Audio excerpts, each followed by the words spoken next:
Women. I love women, but they make me want to fuck Minecraft. But that's just gender dynamics. It is what it is. There are, however, women out there that also love women. Willows, if you will. Dude, I saw this acronym in some comment thread and was just like dumbfounded. Like, just say lesbian? Anyway, lesbians. Yes. Just as we discussed a notorious webcomic about gay men, it is time for true gender equality.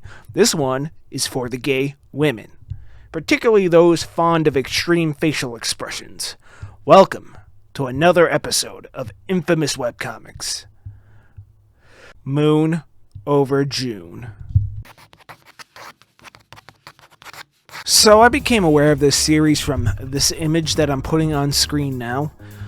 This series has gained a bit of notoriety for the way the artist draws these characters' facial expressions. In intimate scenes, what is supposed to be conveyed as pleasure reads as pain. In my initial research, I can only find an author name credited as either Woke or Woke Girl. That's W-O-C for those listening.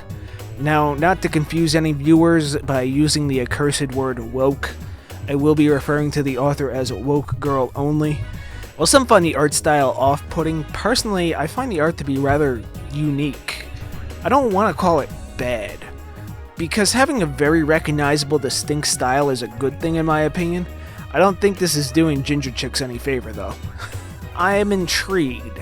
Alright, so let's see if we can find a synopsis. So, I clicked the About page on the site it's hosted on, and I'm greeted with a big, fat nothing. Come on, man, I'm not asking for an excerpt the size of that AO3 Owl House fanfic, but at least give me a little bit of what I'm in for. So, after searching Google and ignoring that bad webcomics wiki, a veritable treasure trove for my content, by the way, I found an actual unbiased synopsis from Tropedia. And it says, quote, Moon Over June is a webcomic by Woke Girl that started late 2006. First appearing on Slipshine, it revolves around two women, Summer, a gynecologist, and Hatsuki, an adult film actress. Most of the story revolves around their sex lives. The free comic updates once a week on Sundays with more content available on Slipshine. Because both sites have NSFW ads, the comic cannot be directly linked. So I had no idea what Slipshine was before searching for this comic, and it's a site for hosting adult comics. Okay, well just because it's graphic doesn't necessarily mean that the story is bad, right? Who knows? While the art is unique, as I put it prior, I know little of the story. Which, by the way, I apologize for having to censor the shit out of this episode. Just the nature of the game. I checked the archive, which contains 12 volumes of content, and I don't think it's finished either. So, let's read it all. Okay, so we start our story with quite possibly the worst thing ever. A Canadian! So, just after reading the very first paragraph, I'm under the impression that Woke Girl is a Canadian artist. Come on, man, I've been going through the webcomics iceberg. You're supposed to give me a poutine warning. No warning for the inclusion of the moose-riding maple syrup drinkers. Points off. I'm just making jokes here. I love you, Canada. So, we're introduced to our first character, Hatsuki Akagawa. And holy shit, there's a lot to unpack from just the very first page. So, Akagawa, who I stated previously is Canadian, is obviously of Japanese descent with that name.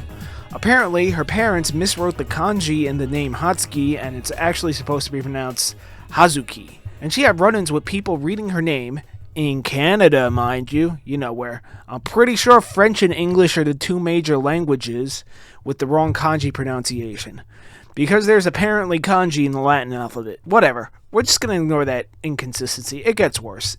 It annoys her so much, it makes her hate her parents and become an adult film star despite them. Because people pronounced her name wrong. Are you serious? Well, whatever, it gets worse.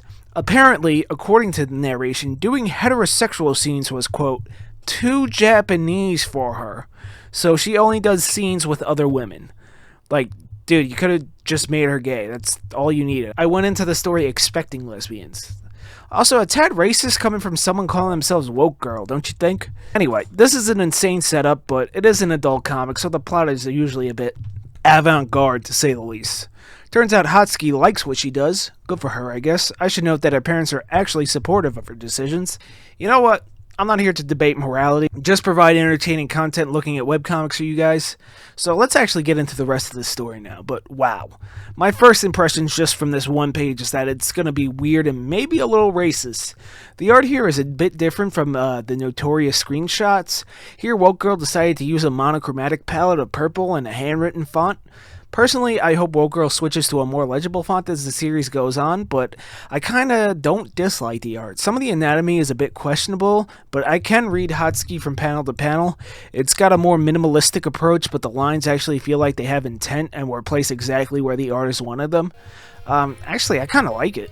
Kinda wondering when Woke Girl decided to add color, so let's get into the real meat and potatoes of this video. So we're introduced to the other character in this story, Summer. I must say, I'm kind of getting tired of these LGBT comics antagonizing religion. So Summer is raised in a Catholic family and her parents find out she likes girls. She gets sent to a conversion therapy church thing, whatever the hell they were. I should note the dates that appear in this comic. This is from 2006, so it's been around for a long time, and the characters' birth years are going way back, so these characters are a bit older. Summer's conversion took place sometime in the late 80s, which was probably something that happened more than we think back then, unfortunately. While I, taking a bit of an aside here, of course disagree with this therapy, just like gay people exist do, I do, however, find vilifying the entire religious institution a bit overboard. I'm curious to see what Woke Girl would have done if Summer was brought up Muslim, but that's neither here nor there. Anyway, tangents aside, Summer and Hatsuki live together in the same apartment and are seen to be in a relationship, although it doesn't look like they refer to each other as their girlfriends. A situationship if I were to use the Zoomer lexicon here. We find out Hatsuki is studying math while doing adult films, and Summer invests in stocks and works as an OBGYN. Well, at least we now have a motive for the characters. Let's press on. We also find out Summer drives like an asshole. No, seriously. Fuck BMWs. You fuckers need to use your brake once in a while. Okay, we got my first problem with this here manga in the next page. And it calls back something from 4 or 5 pages ago. And that's writing of men as these, vile creatures, for lack of a better word. Clearly, Woke Girl hates men. Now, I went into this expecting a story about lesbians, most likely told by one, although I have no idea who Woke Girl is. However, this sweeping generalization I'm getting from the story about men is giving serious Christian writing energy. Now, there are some men who are just terrible, but to place an entire group of people into one category for a small handful is ignorant. But we'll press on. This is a detail I picked up on, so we'll see if Woke Girl leans into it and it gets worse, or if it's just growing pains of the early stuff. Also, alright, you can't tell because I have to censor the shit out of it, but the genitals are so detailed. You didn't have to draw that much bush, dude. Okay. Summer's a cunt. It was stated in an earlier page that she grew up with 4 brothers because according to Woke Girl, who thinks heterosexual adult films are, quote, too Japanese, Catholic Irish families all have lots of children. Now, apparently this is why she hates men, but in this page right here, it's clearly stated that she's just a bitch. I hate her. It's also stated that she doesn't even like Hatsuki despite them acting as a couple. Perhaps Woke Girl wanted to illustrate that gingers have no soul because Summer clearly doesn't. But we ran into a cardinal sin of comics all beginners find themselves committing. The dreaded wall of text. Just write a book at this point. Damn. And use a more legible font. And we learn of the kinds of adult films that girls like. Hatsuki likes to watch men on men, and Summer likes videos featuring pregnant women. Alright, I don't know why, but this drawing right here looks kind of racist. Okay, so we finally have our setting. We're in a city called Greenbird, which has a large queer population. This place had once had some weird laws because the mayor in the 50s passed a no parades law in a fit of lunacy. It was put away while most of his laws were reversed, except for the no parades one. And there are no parades, Woke Girl notes gay pride parades, allowed. Side note, why did they call them gay pride parades? Ain't nothing gayer than a parade. Summer continues to be a raging misandrist, to people she doesn't even know, just minding their own fucking business. Even the narration acknowledged how petty she is. What a bitch. We're also introduced to a lesbian bar Summer and Hatsuki frequent to pick up women called Kitty Corner. Kitty Corner, come on. I can't show you this next page, but there's a very detailed panel of Hatsuki and Summer's first time together. I always thought that these adult comics are supposed to be, erotic, arousing, whatever the word is, pleasant to look at. This panel that I can't show you is absolutely nightmarish. I will note that the narration mentioned that Summer needed to buy a waterproof tarp to give you an idea of what's in this panel, but trust me, it's so much worse than you're picturing. Okay, and on the last page of the prologue, we're shown how many partners each woman has been with. We find out that much like Hatsuki, who is a given considering her profession, Summer is also a raging whore. I think Woke Girl is trying to set up an enemies to lovers story, but so far, I'm kind of hoping this turns into a psychological horror where Hatsuki kills Summer. I really do not like Summer. Perhaps in time there's some character development, so let's press on. Alright, so we finished the prologue. We've been introduced to the characters and settings and quirks of this world, like the whole no parade laws. So let's get the story moving along as well as this video. I spent way too much time on the prologue, but unfortunately first impressions matter in the world of webcomics. If you don't get your readers hooked in the beginning, you're going to have a lot of work to do. Let's see if Woke Girl delivers. So after the prologue, the story devolves into these semi-episodic strips, mostly gags, with light continuity throughout. There's a running joke I think is kind of cute where Hatsuki calls Summer various synonyms of the word sums. There's this strip that actually got a giggle out of me too. It's reinforced that Summer is a misandrist. I should mention something I neglected earlier is that Summer likes to engage intimately with her coworkers, but to prevent any STDs from going from her to Hatsuki for her job as an adult film star, she reads her coworkers' medical records. I hate this character. There's also something I noticed. The characters speaking all have different fonts and it's kind of distracting. Pro tip, just use one font, unless it's for dramatic effect, like making some monster's dialogue more menacing or something like that. And at a certain point, Woke Girl added color to her work. While I kinda like the monochromatic purple, I think this actually improves the legibility because some of the earlier pages blended together. Although I think Woke Girl's style may have been more suited for that monochromatic style. I don't know, I can't tell which one I like more. And one more thing I neglected to mention is that when characters are, engaged with one another, the dirty talk, for lack of a better phrase, seems to be created with a random word generator.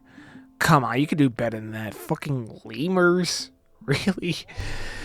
We also find out that Hatsuki lost her virginity on her first shoot, which, just wow, 0 to 60, holy shit. And for the rest of Volume 1, it's never brought up again. Wow, okay. So, then there's a little story arc about Hatsuki getting other performers to help her. Well, how do I put this without getting demonetized? If I'm not already. Release water? Yeah. And I might put this face in the thumbnail. There's a detail that's making creating this video difficult that I picked up on nearing the end of Volume 1. Now, understandably, an adult comic would contain lots of nudity. However, there are scenes where the characters are nude for literally no reason. Just hanging out with their clams flapping in the breeze. Just 'cause. Like, does it never get cold in Greenbird? Like, it's unnecessary. Not to mention that the best adult comic should treat intimate scenes much like fights in shonen manga. That's a good parallel. Hold on, hear me out. Hold on. There are very few people who enjoy a story with just mindless violence. However, many successful comics contain a lot of violence, and the fights are praised as well. Why? Because there's a whole bunch of context and character leading up to it and after it, right? If Berserk was just the war scenes, it wouldn't have stood the test of time. But it does because of the character writing and the intent behind Guts' war on the demons. Jesus fucking Christ, did I seriously just bring up Berserk in a story about weirdly drawn lesbians? Anyway, I want some build-up and payoff here, you know what I mean? If I wanted to view adult content, there's plenty of better and quicker options. I want a story here, you know what I'm saying? I expect these adult scenes in this kind of story, but I also want a story too, you know? So, Summer's brother Sky, with 2 eyes, visits, and Summer is angry that her brother is trying to maintain sibling relationships. Of course, Sky recognizes Hatsuki. Not quite sure if Woke Girl is going to build on this, but it's nice to have another character to follow. Hopefully he comes back later. So a few strips later, Summer hits on someone she believes is a woman, and when it's revealed that he's just a feminine-looking dude, she threatens him. She approached him, and now that she regrets it, she jumps immediately to violence. Could have just said, "Oh, sorry, I thought you were a woman from far away," or something like that. Oh, that probably would have been worse.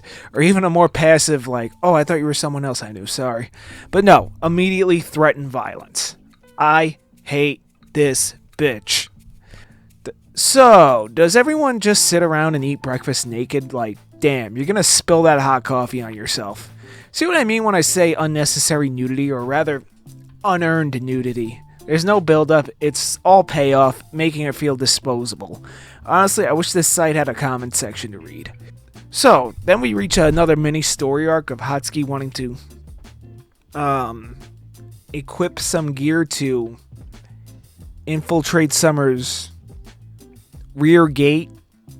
We start to see the notorious faces emerge. Oh boy.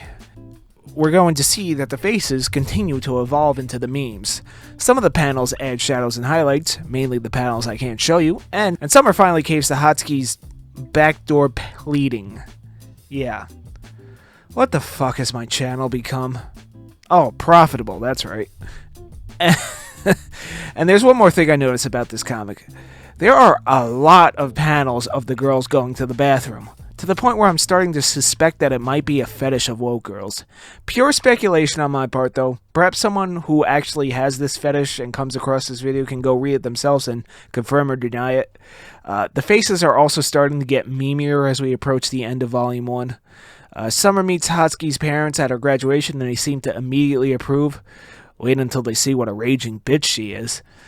And we're hit with another wall of text. Also, once again, in another scene that I can't show you, the duo is eating breakfast in the nude. Drinking coffee like that is fucking dangerous. Also, Hatsuki comes up with a plan to get a tattoo so people would stop recognizing her from her videos, and she plans to continue to do these films by heavily covering the tattoo in makeup. Summer actually is helpful for once and suggests Hatsuki quits, but Hatsuki, throughout the series, loves her job, so she doesn't want to. They run into each other at the tattoo parlor, and the faces are evolving. It's crazy how it didn't look like this just 100 or so strips ago. I'm only 1/8 of the way through the story. Why the fuck did I want to be a YouTuber? There's also another scene of Summer using the toilet. This has got to be some kind of fetish. And we conclude Volume 1. It was interesting.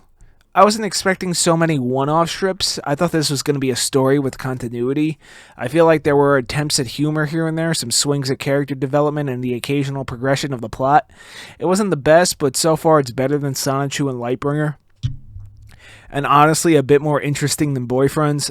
I'm more interested to see the faces evolve into what we know them as. There's definitely some progression there. I really want to drop this, but I already started and this video does well. Some people might spam the comments asking for a part 2. I want this to be a one and done, so I'm going to press on. Frequent illustrations of Summer and Hatsuki urinating and all. So, we start off Volume 2 with Hatsuki needing a physical exam for graduate school, and Summer examines her. Turns out, Hatsuki is pregnant. The plot thickens. And it's also revealed that Summer got IVF treatment, so they're both pregnant. I fear what woke girl will write if Summer has a boy. And it turns out Hatsuki is quite based. For those just listening, she just called her retarded, believing she can manifest a female baby. Also, videos are meant to be watched, not listened to, just saying. I mean, hey, I'm guilty of it too, but like, come on, like, peep the editing, bro. So, back on track. I'm not sure if this is possible. I mean, this is a work of fiction, so, you know, suspension of disbelief and all that, but it's explained that Hatsuki got pregnant from a bisexual co-star who I guess was carrying the necessary, serum in her, to inflict pregnancy. I don't know. This video is so fucking ultra demonetized. This might get me a strike. Anyway, I'm pretty sure they gotta clean themselves out before shooting. Hatsuki's been shown to be working with companies not independently produced. I don't know, and to be honest, I don't really want to know. Whatever. They're both pregnant, and now we're in a pregnancy story arc, okay? Hatsuki decides to have the child, so as the story continues, Summer's misandry is reinforced. I really want to know where Woke Girl is going with this, especially if Summer has a boy. Well, I will say one thing I like about this comic is that Hatsuki is always calling Summer out on her bullshit, almost as a stand-in for the reader. It's like Woke Girl knows Summer is horrible. Alright, we get a bit of another filler strip, I guess you could call it, where once again Summer immediately threatens violence to a man rather than a simple, sorry I'm gay. I really hope she has a boy. She deserves it. I'm also starting to think these two are nudists due to the out-of-place nudity. What is with the gratuitous naked breakfast scenes, dude? Again, you certainly don't want to spill hot coffee on your genitalia, do you? So I'm going to show you this panel with no context, and I want you to guess what it is. I'll give you a hint. It actually grossed me out a bit. Like, bro, clean up after yourself, you slob. A few strips later, Summer's brother surprises her with the baby shower, and she's a bitch about it. They also invite strippers to a baby shower. Yeah, this is starting to get a bit suspicious. Oh, and she also proceeds to kick them out of the party that they put on for her. I hate this bitch. Ungrateful, super cunty, suspicious kinks, raging misandrous for no particular reason. Here's hoping there's complications during the delivery. Hatsuki is definitely the best girl of this manga. And there's another scene of Summer using the toilet. For fuck's sake already. And I'm only on volume 2. Well, Summer continues to be a horrible person while Hatsuki continues to work in her industry, even being pregnant. Guess the fetish market pays big bucks. So she wants a nest egg for her inevitable child. There's also this panel. Yeah, I'm fucking terrified. So we reach this panel where it's revealed Hatsuki seeks revenge on her parents by planning to hide the child from them. The motive for her revenge? Well, I said it earlier, but just to reiterate, it's because they used the wrong kanji in her name. Yeah, seriously. What a sicko. Her and Summer deserve each other. So a few strips later, Hatsuki starts going into labor in the middle of class. Shortly after, Hatsuki delivers a baby girl. Summer, while closing up Hatsuki's C-section, goes into labor herself. Oh please, give her a boy. And one of the most infamous strips is born. And it actually has a punchline that isn't seen in the meme. Didn't find it particularly funny though. And Summer had a girl. Fucking bitch. Turns out Summer named her daughter Moon, and Hatsuki named her daughter June. That's why they call it that. I'm really concerned where this adult comic is going with these babies. So far it's a bit very much not sexy. I don't even think actual lesbians would find it as such, but the inclusion of the two leads giving birth in it is making me extremely concerned and having some Bench Tales flashbacks. So at this point it's pretty evident that these women are sex addicts, and honestly it's kind of gross, and they're doing it right there in the living room where we know the kids are just one room away. Honestly, they should keep bedroom activities in the bedroom. Their degenerate behavior has me concerned for the kids. Okay, so there's a strip where Hatsuki explains she, climaxed from breastfeeding. Yeah. I should also note that the two of them are completely in the nude while she is breastfeeding. A bit, you know, I really regret reading this series, but according to the views, you guys love to see me suffer. I do it so you don't have to. I will, however, be speed reading the remainder of the comic. So Summer's mom visits to see her grandchild, and of course Summer is a bitch about it. Granted, Summer's mother does not accept her homosexuality, which is kind of a dick move on her part, but, you know, I guess she is her mother's daughter. They're both assholes. Then they get a minivan, and Hatsuki hates anything that's Japanese, once again because her parents simply used the wrong kanji, which she could totally go change legally, by the way. You can get your name changed if you want to. It's entirely possible. So the comic devolves into Hatsuki and Summer managing their sex addictions while balancing their childcare. I do not like where this comic is going. Well, here's a panel I can show you with no context. However, if I provide context, my channel might get a strike. So I'll leave it to your imagination. And we end volume 2 of this story with the new and negligent sex addict mother searching for a house. Remember when I said I want story in my adult comic stories? That's barely here at all. You may not think so because I had to cut out a lot for this video for YouTube, but there's a severe lack of plot in these strips. The ones I covered were just like 1/15 of this volume. If Woko just wanted to draw erotic illustrations, that's fine.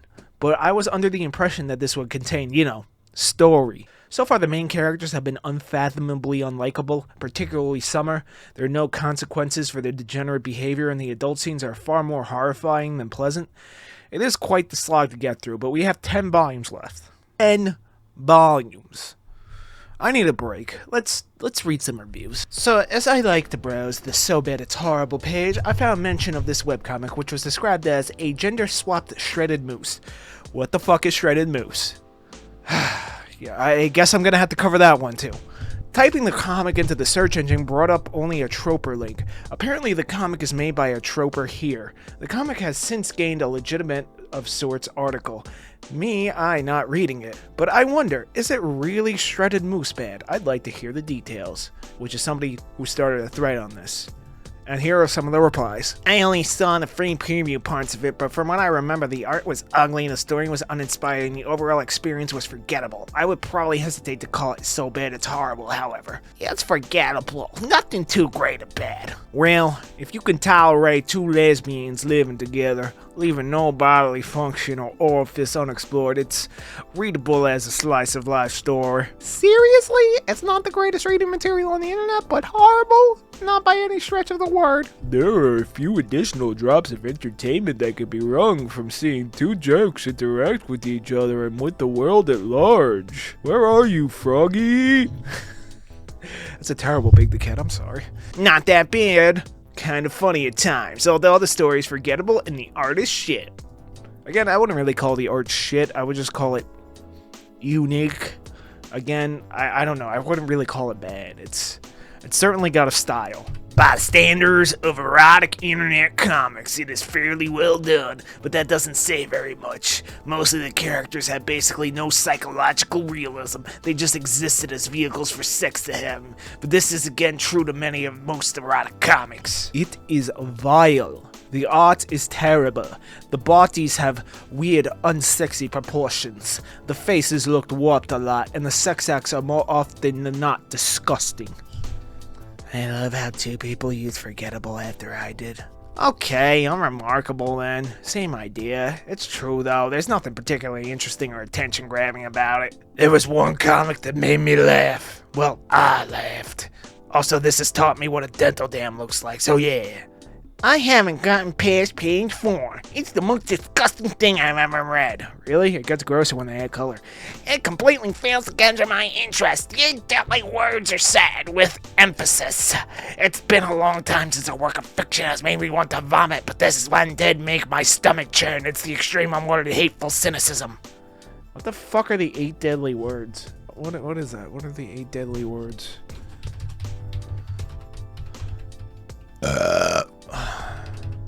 Oh, excuse me. The 8 deadly words are a single sentence which amateur or professional authors use to warn themselves and each other against boring the reader by writing unappealing.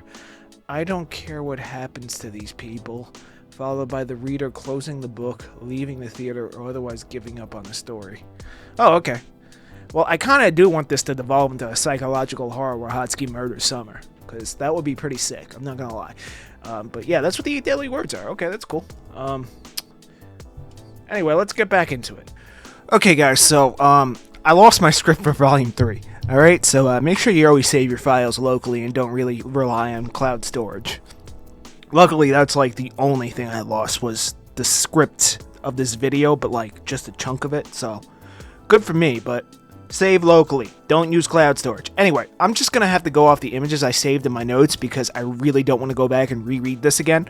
Yeah, lightning round for Volume 3 so far, I guess. So, they bang the realtor and buy the house, right? That's where they get that infamous panel, right? They get to know the neighbors, of whom Summer is extremely nasty to, because she's Summer. What a bitch. Hate her guts. One of their neighbors recognize Hotsky from her work, right? Summer starts having nightmares, although I'm not sure if that's going to develop into any kind of plot line, but yeah, that's about it. And, the thumbnail for the video is from this set of strips.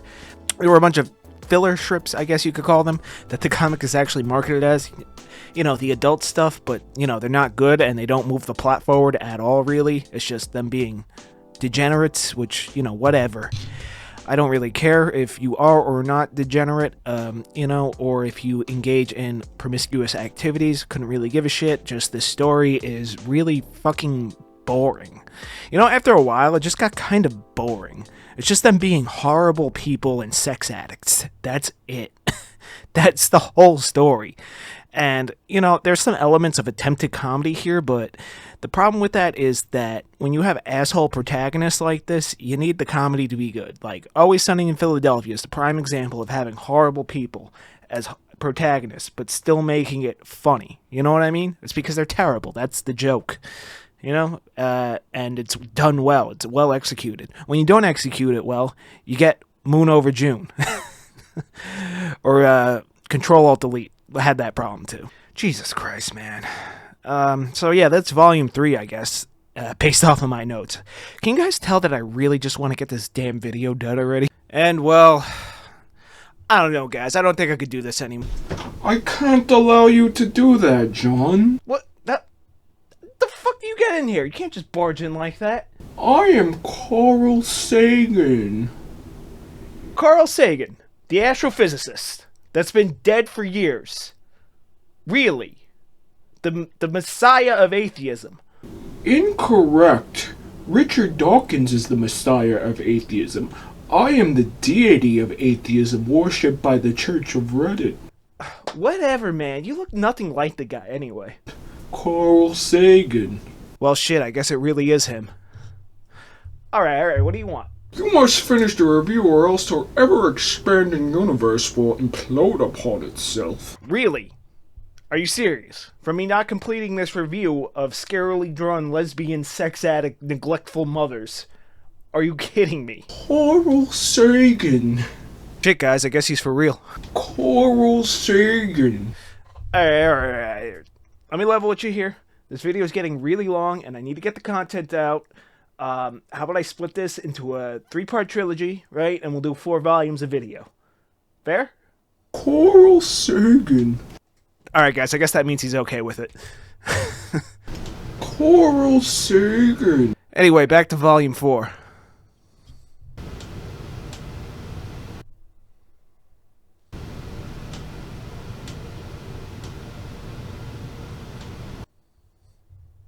Get the fuck off my property! Alright, so I was going to go back into Volume 4 to round out this video, but I realized I already did 4 installments, including the prologue, and it's also looking like the final volume is a bit shorter. So, rather than subject myself to this any further, for your entertainment, because you love to see me suffer, I'm going to wrap this video up now, okay? Carl Sagan's going to kick my ass, but that's alright, I'll make it up to him next time.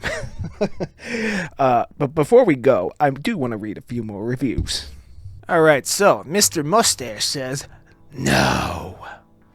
I'd call it trolling, but it just seems to believe too much in itself. The story is bad, especially since the entire comic centers around what jerks the main characters are, and yet the later strips focus on them seeking true love, finding people who are equally intolerable to themselves, and just giving up on having relationships altogether because their one attempt at it didn't work. The characters are more annoying than offensive, and the artwork is legendarily bad. If you're into a bit of fascination, go for it, but otherwise don't waste your time, I guess. It just goes on and on. I guess that just gives you a general idea of, like, the sentiment. Let's see what else they have to say.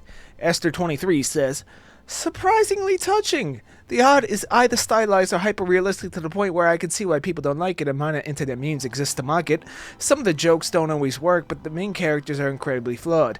But at the end of the day, this mostly gag-a-day slice-of-life webcomic is one of the best out there. It's an incredibly strong story about the relationship of two people, an incredibly stressed and misogynistic gynecologist and a spacey adult film star roommate. Wait, hold on. Misogynistic? She's misandrist, not misogynistic. I don't know, I guess Aster liked it, so, you know, there's a couple fans. Alright, let's see. WKCIA says, a trollus deconstruction of the slice of life. Much in the same way that My Immortal... Oh, God. Oh, God. Did somebody say My Immortal? No. Much in the same way My Immortal is the ultimate deconstruction of the fanfic, here is the ultimate deconstruction of the slice-of-life webcomic, personified in comics like questionable content, Candy, or other webcomics that generally don't have a point. With the greater allowances for explicit content on the internet, the genre has become a place where casual sex stupidity of the protagonist and Seinfeldian...